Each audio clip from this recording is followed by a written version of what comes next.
大家好，歡迎收睇今晚嘅26分鐘見證實錄。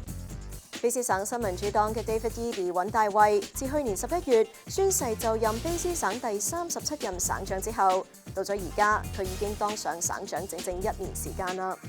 而喺過去嘅1年，受到高息率、高通脹，加上已經持續多年嘅房屋短缺問題，卑詩省民嘅生活面對住唔少挑戰。而尹大衛所帶領嘅卑詩新民主黨政府喺過去嘅1年，亦都推出咗一系列希望改善民生嘅政策以及改革法案。尹大衛強調，房屋同埋改善省民嘅生活係佢嘅工作重點。喺尹大衛擔任省長1週年以及2023年快將完結之際，佢接受咗本台專訪，解釋佢點解會定出呢一啲嘅政策。省長你好啊，多謝你今次親身嚟到我哋嘅新聞部接受我哋嘅專訪啊。It's good to see you too. Thanks for having me. 2023年即將結束啦，而你亦都擔任咗卑詩省長已經1年嘅時間啦。你認為你同你嘅政府喺過去嘅1年係咪有邊啲嘅地方或者問題，其實可以做得更加好，或者取得更加多嘅進展呢？Well, I'm really impatient, like many British Columbians are, about the big issues our province faces, whether it's getting a family doctor, our healthcare workers in our hospitals, making sure they have the capacity to support people, issues around public safety, mental health and addiction, homelessness, housing market. And so I'm always looking for ways that we can move faster on these issues and how we can find ways to support British Columbians with rising costs as well. I know there's so much more work to do. And we've also had some very good successes, I think, in the last year on some of these files to show people where we're going and to show that there is hope and that there is progress on these really important files. 卑詩省嘅生活成本食品價格都不斷上漲，你點樣去解決呢個問題呢？而有啲乜嘢嘅措施能夠令到卑詩省民負擔得起生活同埋食物開支呢？ That's a great question. Yeah, I think one of the areas where people are seeing rising costs the most is when they go to the grocery store and they're checking out. And one of the groups I worry about particularly is kids, families that maybe don't have enough money to make sure that their children are going to school well fed, which is why we introduced a provincial program where we're providing breakfast to every child in British Columbia that needs it. Each school board has their own program for how this works, and we're supporting the school boards in delivering this program to make sure kids have access to food, and not just any food, but to food produced in British Columbia, which is the other part about expensive food. One of the reasons why it's expensive is when there's drought in somewhere else, in some other part of the world, where we count on getting a lot of our food from, like California or another place like that, our costs go up here in British Columbia. And so making sure that our farmers are supported is really important. Especially when they lose crops. So we recently got $77 million from the federal government to support farmers here in BC that were affected by wildfire and drought. And we also supported farmers with money for food processing to make sure that we're processing more food here in British Columbia, so we're not quite as reliant on imports, but we also create the possibility for more exports of processed food, which is a higher value and creates more jobs for British Columbians. 你最近提出要限制短期房屋出租嘅呢一個提議，表示係為咗要解決住屋危機啦。你可唔可以解釋一下限制呢啲短期房屋租賃，預計會對房屋供應同埋可負擔性產生啲乜嘢嘅效果呢？ Sure. So one of the things we've seen is a small number of people buying up multiple units, condos, whole entire homes for the purposes of short-term rental. This means that those units aren't available for people who would like to buy to live in them or who would like to buy them and rent them out. And so what we've seen is, in some cases, entire condo buildings where they function like hotels. The majority of the condos in the building are short-term rentals. There's nothing wrong with short-term rentals. My family likes short-term rentals. We've stayed in them in vacations. I'm sure many of your viewers have. But we are in a housing crisis where people can't find a home to live in that's close to work, that they can afford. And so with vacancy rates so low, we have to say we're going to restrict short-term rentals to only one unit on your property. It could be a laneway house, it could be a suite in your house, and that everyone who's operating private hotels across the province, that now's not the time. In our cities, we need the housing for people. And we're trying to bring more and more housing on. So as vacancy rates come up, we'll be able to allow short-term rentals again in more places. But right now, it's a huge challenge for people looking for a place to live. 咁但係有批評嘅聲音就認為啊，咁樣可能會對旅遊業啊，以至係各類嚟自外地嘅各種商業活動，同埋依賴短期出租房屋為生嘅業主嘅收入咧，產生負面嘅影響。咁你點樣回應呢一啲嘅擔憂啊？ Yeah, if you know, it's a tricky one because the homeowners that are looking to this for a source of income, we want to understand that some people are doing that. So that's why we allowed in your primary residence, one unit, you're allowed to do short-term rental. But we want people to invest money in things that build new homes, that build our economy, and we don't want them to buy up real estate and use it for short-term rental. Because that same homeowner that says, oh, I depend on this for investment, they also depend on the local school for teachers, on the local hospital for nurses, for healthcare workers, on the local store to have employees at the grocery store. And these people can't find a place to live. And so it is a balance that we have to find in government. In terms of the tourism industry, they're one of the biggest supporters of this change because they know they can't find tourism workers. Now, I recognize not everybody in tourism is excited about it, but the tourism, many of the tourism service providers, they know their employees can't find accommodation, and you can't have tourism without tourist workers. 咁除咗限制短期出租房屋之外，你來年啊，仲會有啲乜嘢嘅房屋政策會採取啲乜嘢嘅措施呢？ Well, this is the important part, is when we're talking about allowing people to rent out their strata units, or when we're talking about restricting short-term rentals, that's just about opening up the homes that we have to make them more available for people right away, because the housing crisis is very serious right now for people. We had 250,000 people move to our province in the last 2 years. So there's huge housing demand, and we set another record already this year for people moving to British Columbia. We need more and more homes, so we have to build them faster. So we've been working with municipalities. We're going to introduce a new law in this legislative session to speed up permit approvals at the local government level. For the provincial government level, we've already reduced in the last year our permit times by 33% to get more housing built. And we're also buying up land around transit stations like SkyTrain and Rapid Bus, so that we can build housing close to transit as government.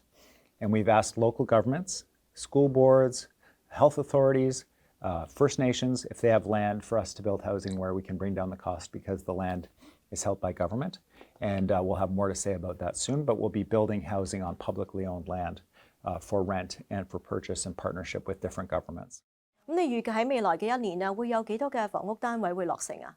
Our plan is thousands of units. 馬時隧道工程啊，估計嘅成本要41.5億元㗎。咁預計咧就係2030年啦會完工啦。咁但係呢一個項目究竟有冇可能喺呢一個日期之前完成呢？ We're working with local First Nations that have an interest in the Fraser River to make sure that our environmental assessment process will go smoothly, and we do this in partnership. The other piece, though, we're not waiting for them. We're pushing ahead with the tunnel project. But the federal government committed to British Columbians during the last election that they would provide funding for this essential trade infrastructure. This is where the big trucks go through from the port to facilitate trade across Canada. The federal government said they'll help pay for it. We haven't seen that yet. So we're working hard to push the federal government, but we're not waiting for them because we can't afford to wait. We will hit the deadlines that we've set for that project. And it's my hope and expectation that the federal government will help support that essential infrastructure because it is part of Canada's national trade infrastructure. Canada's port, the Port of Vancouver, was ranked almost at the bottom of an international port ranking because the trucks coming out of the port get stuck in traffic and they can't make their way across Canada. And so it's important for the federal government, for trade. It's important to British Columbians trying to get to work, trying to get across the river. So it's quite an urgent situation. 咁卑詩聯合黨啊，一直都話呢一個新計劃啦，其實係將成本提高咗大約20%㗎。你同唔同意啊？ Well, I certainly know that for many government projects and many private sector projects, costs have gone up. It's not different from when you're wanting to do a renovation at your home or do some construction. Costs have gone up generally, but we are going to deliver these projects for British Columbians. It's a priority. 咁關於卑詩省府2021年7月宣布嘅列治文醫院重建項目啊，有冇最新嘅消息啊？你認為可唔可以準時完成，可以喺2028年睇到該項目嘅成果呢？ Yes, the expansion of the Richmond Hospital is going ahead.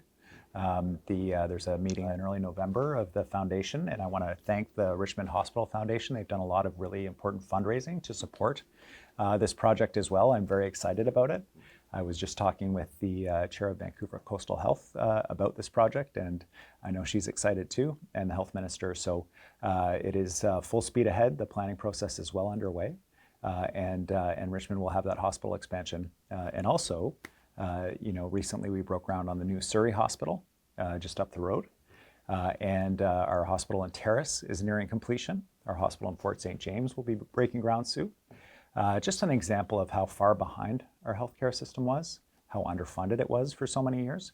We're playing catch up, and just like we are with schools. And I'm really excited about all these new facilities. And I hope that this will also play a role in attracting and retaining the healthcare professionals, the doctors, the nurses that right now are going through school in our expanded programs, or internationally trained doctors and nurses who are going through our fast track program. 咁喺了解過卑詩省長尹大衛喺改善房屋同生活食品成本上漲，以及個別城市發展等問題嘅方案之後，休息翻嚟，我哋會繼續有卑詩省長尹大衛嘅專訪，聽聽佢喺來年2024年喺其他各項議題上有啲乜嘢政策方向同埋計劃。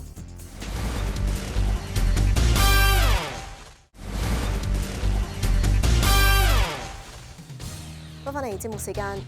卑詩省議會喺今年秋季會期開始嘅時候，政黨分佈出現咗新嘅局面。卑詩保守黨目前喺省議會內佔有2席，因此取得正式嘅政黨資格以及地位。咁省長尹大衛會點樣評論呢一個新嘅政治局面呢？明年2024年係卑詩省嘅省選年。咁雖然卑詩新民主黨以及尹大衛本身都保持住高嘅民意支持度。尹大衛會點樣維持住省民對該黨嘅支持，去迎戰省選呢？而對於省內目前仍然面對住嘅各項挑戰，省長尹大衛計劃點樣去帶領佢嘅政府，幫助卑詩省民走出困局啦？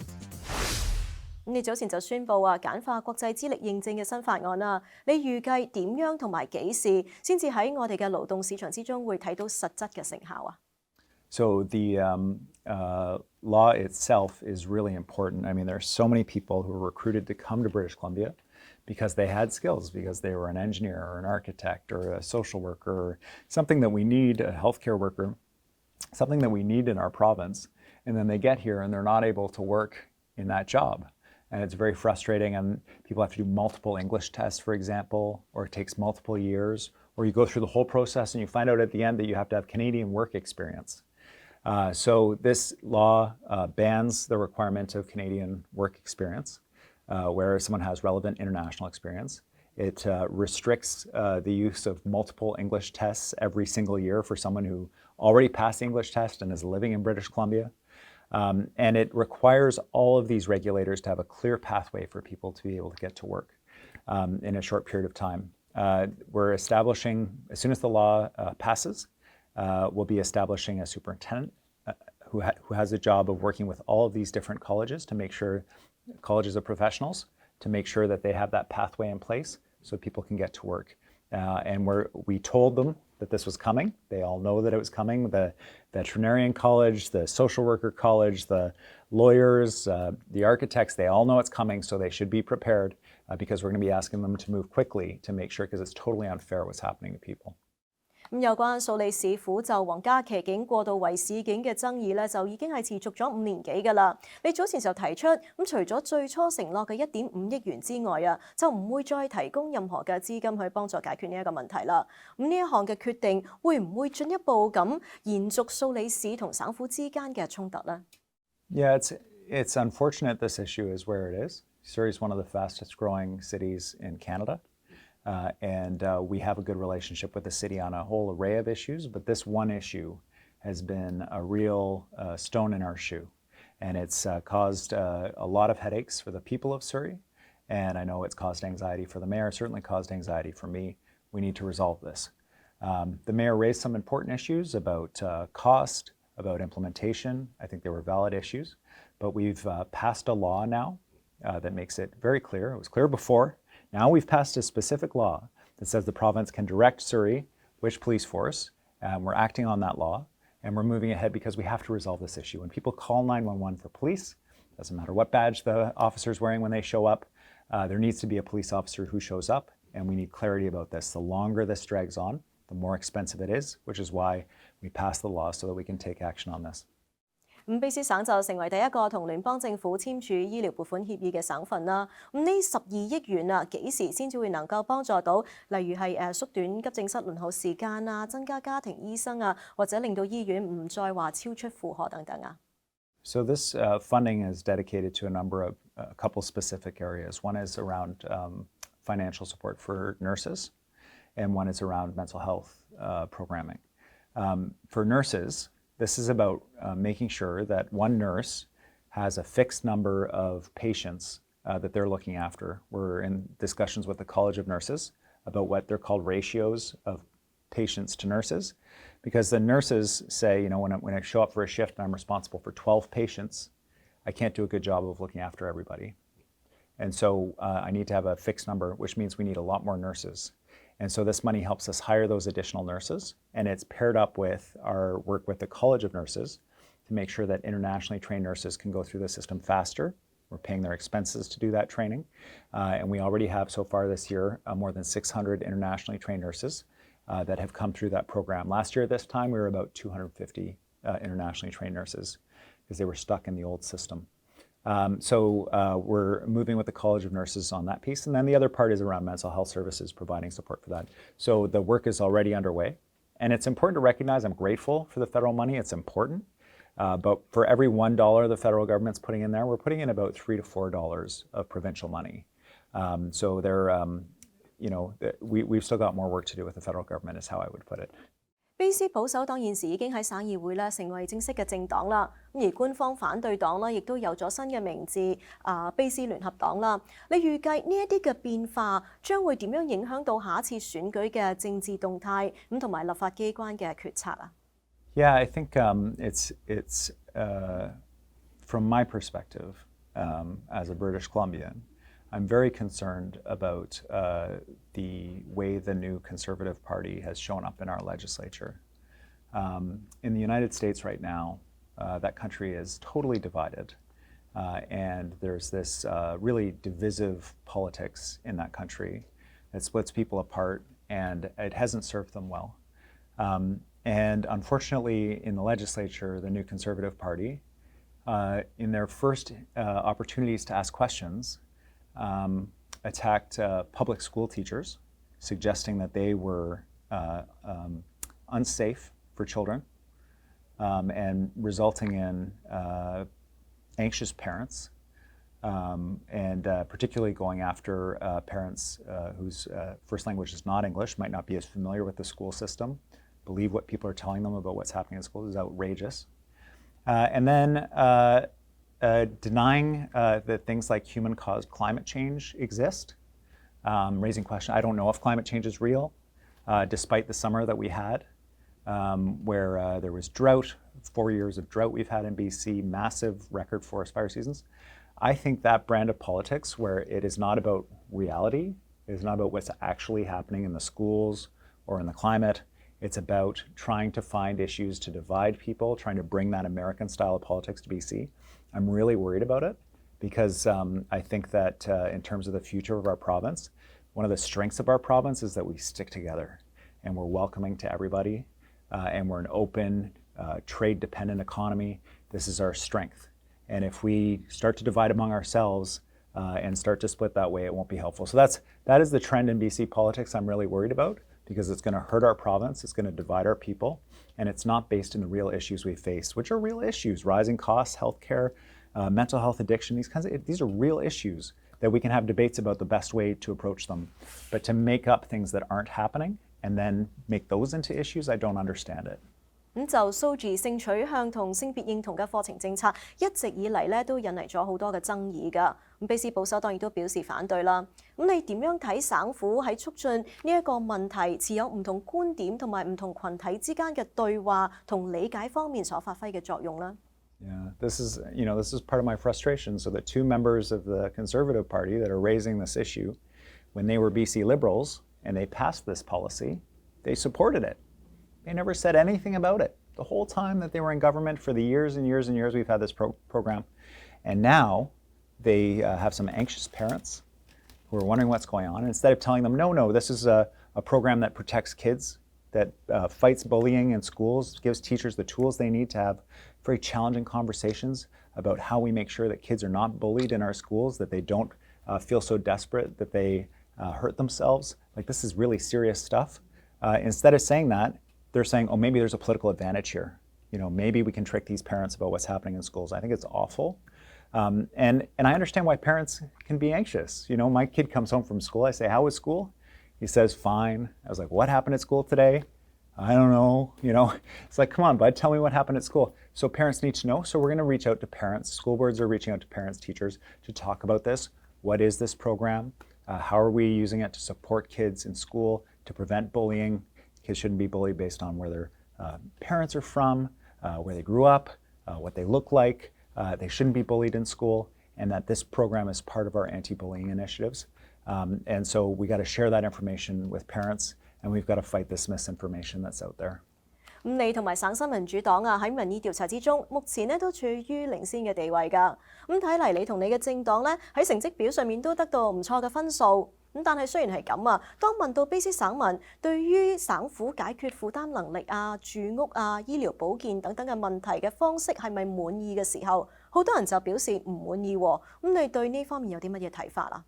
Yeah, I think so. So, in terms of the big challenges our province faces, whether it's the cost of living for people, or whether it's housing, or, when people look at their downtown and they see people really struggling with addiction or mental health, or healthcare issues, these are big national issues that we're facing here in BC, and in some cases international issues that are being seen in different parts of the world right now. Like, I'm going to Nova Scotia to meet with all the premiers on the healthcare issue because it's a national issue across Canada. And so my goal is, and whatever the polls say, my goal is to show people where we're going on each of these issues, the things that we're doing with internationally trained doctors and nurses in the new medical school and the new hospitals, on housing, using public land, streamlining permits, all these kinds of things. Show them those where we're going so that when they go to the election, they can say, yeah, I think that's the right direction. I know that the government's not going to solve all these problems before the election, but I think that's the right direction. Or they can choose a different direction.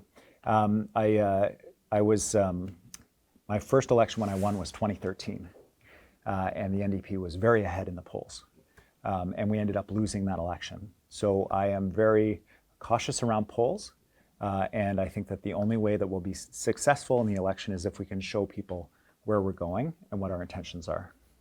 省長，再次多謝你今次接受我哋嘅專訪啊！ Thank you very much. 好啦，今晚嘅節目時間就差唔多啦。咁如果觀眾對我哋嘅節目有啲乜嘢意見嘅話，係好歡迎大家以電郵嘅方式同我哋聯絡㗎。我哋嘅電郵地址係 nag26@fairchildtv.com。如果觀眾想上網重溫翻今集嘅節目，亦都可以上到去我哋嘅網站3w.fairchildtv.com， 點擊節目重溫一欄就可以睇得翻㗎啦。下星期同樣時間再同大家見面，晚安。